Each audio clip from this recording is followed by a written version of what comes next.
I am Himanshu Sharma, a final year student of Electronics and Communication Engineering at VIT Chennai. Today I am here to share my experience with Wipro Turbo.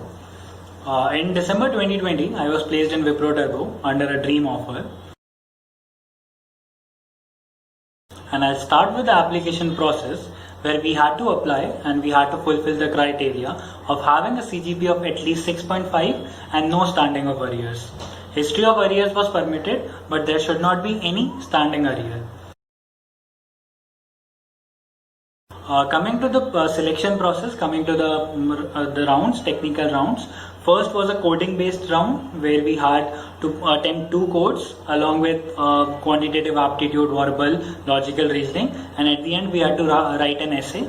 That is round 1 had 5 sections, and round 2 it was a technical interview, and in round 3 we had an HR interview. So I'll just elaborate the process once.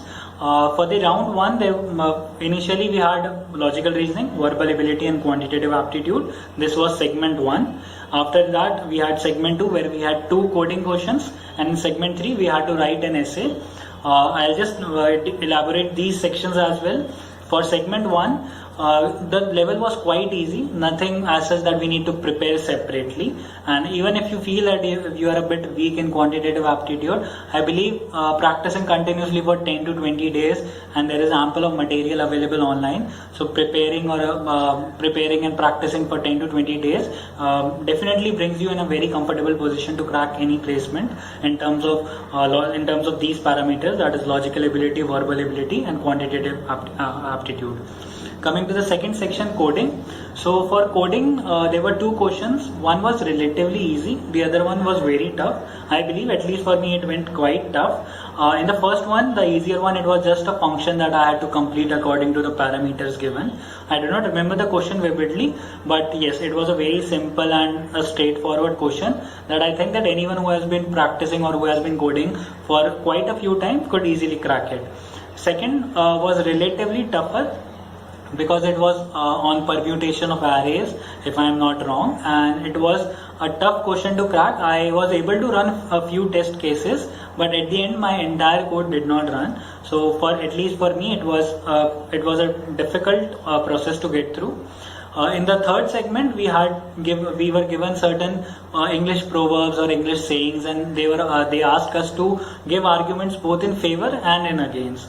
Like, I remember my statement was, a good leader is someone who is a good learner. So explain, justify the statement, but also give arguments in against as well. So in a way, I think the word limit was 200 or 250 words, and the entire time frame was around 120 to 150 minutes. I do not remember it exactly, but it was either 2 hours or 2.5 hours. So we had to, and I believe that the time given was quite sufficient. You won't run out of time if you know the answer, if you know how to crack it. So it was the same with essay. The 200 to 250 words is more than sufficient to justify any statement that has been given to you. Coming to the technical interview and the HR interview, that is round 2, anyone who was able to basically crack either of the codes and who performed decent in the other sections in segment 1 and segment 3 were shortlisted for round 2. So here is a key point, that you need to run at least one of the codes, and at the same time it is not just important to run code, but also give due importance and due seriousness to the other sections as well. I'll just point out one thing, that I know people who were able to crack both the codes, even the tougher one, but they did not take the quantitative aptitude or the section of logical ability very seriously, and thus they weren't shortlisted. So just make sure that you give every section due importance. And that goes same with essay writing. People are just, I know people who just attempted it like 50-60 words just for the sake of it, in spite of the fact that they were able to run both the codes. Ultimately they weren't shortlisted. So give due respect to every section and every segment of that section.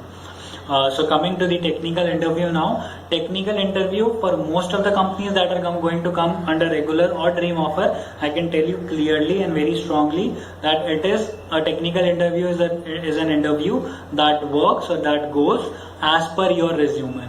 What you are presenting to the interviewee, he or she may ask the same questions as per your resume. Like if like I was someone who was more inclined towards machine learning, so my interview that lasted around 20 minutes was more like it was more dominated by machine learning, the algorithms, the scope of machine learning in future, what are the projects that you have worked. So your projects, your internship, and your certificates if you have any. These 3 points would definitely they would be there. They have to be there in the process if it is a technical interview. So just make sure that whatever you are presenting in your resume, you know everything in detail and you are very confident about those aspects. So it was the same in Wipro Turbo. I had a couple of questions on C++, OOPS. I had a couple of questions on machine learning. What is the scope of Python? What is the scope of machine learning in future? Then I also had a couple of non-technical questions just for the sake of it. That what are the new skills, new non-technical skills that I learned during the time of pandemic, during the time of lockdown, and it lasted around 20 minutes. After that, all the people who were shortlisted were sent for the final round, that is the HR round. HR round is a very basic round where they are going to check your conversation skills, they are going to check your confidence level.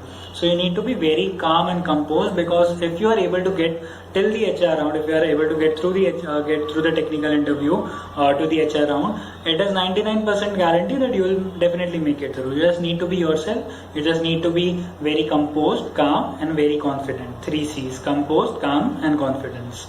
So coming to my HR round, first basic questions about about who I am as a person, my skills, my strengths and my weaknesses, my hometown, about my family background, all these questions. Then there were certain situation based questions, that what if I do not get into a domain that deals with machine learning? What if it is in the department of web development, in the domain of web development, or let's say UX UI designing? So what would be my attitude? How would I react in that situation? What happens that if I'm not in good terms with my boss or with my immediate senior? How would I react? So certain situations like this.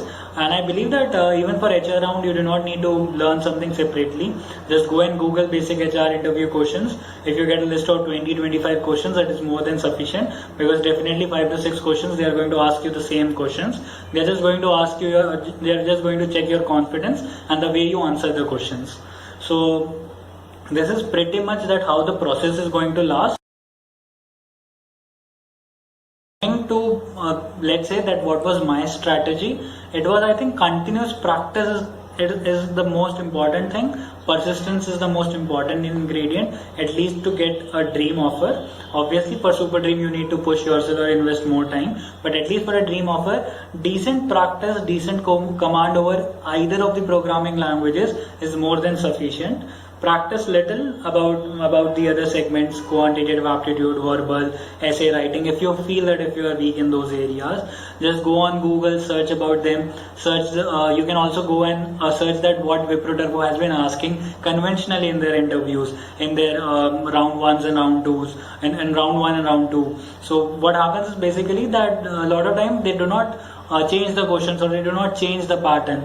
So the pattern that came in 2019, it was exactly the same that came in 2020. So the thing is that if you go and Google them, you get a very good idea, you get an edge that this is how I should be approaching. So I believe that everything is there on Google, everything is there on the internet. One must know how to utilize it. So the strategy would be to have patience. Placement is all about patience. If you are a patient person, you will definitely get through. If you are an impulsive person who does not have a lot of patience, you will definitely struggle a lot. You have to have this thing by somewhere in the back of your mind that you are a VITian, and VIT is great at placements. You will definitely get placed, and in case if you are from a circuit branch, then 101% will be getting placed at the end of the season. So just make sure that you do not have any kind of barrier. You know your strengths. You are thorough with your resume. You must have at least 1 or 2 internships, 2 to 3 projects, and 1 or 2 certificates to show that you are more inclined towards IT and computer science, irrespective of your branch. And this will definitely get you through any dream company that comes in the campus.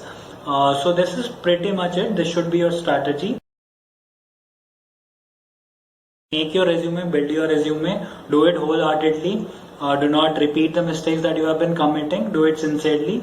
You get a good 2 to 3 month period before placement, so utilize it. It is not at all necessary to sit for 10-20 hours a day, 10-12 hours a day to crack placement or learn coding. Even in I think I invested like 4 to 5 hours a day, and not to like 4 to 5 hours per day, and I think at the end of the 1.5 month or 2 months I had a good command over language.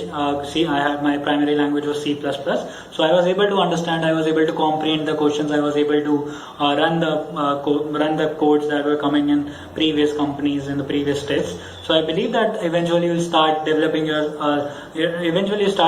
confidence, your ability, and thus, and when your company has to come, it will come and you will crack it undoubtedly. So have patience, have persistence, and learn things.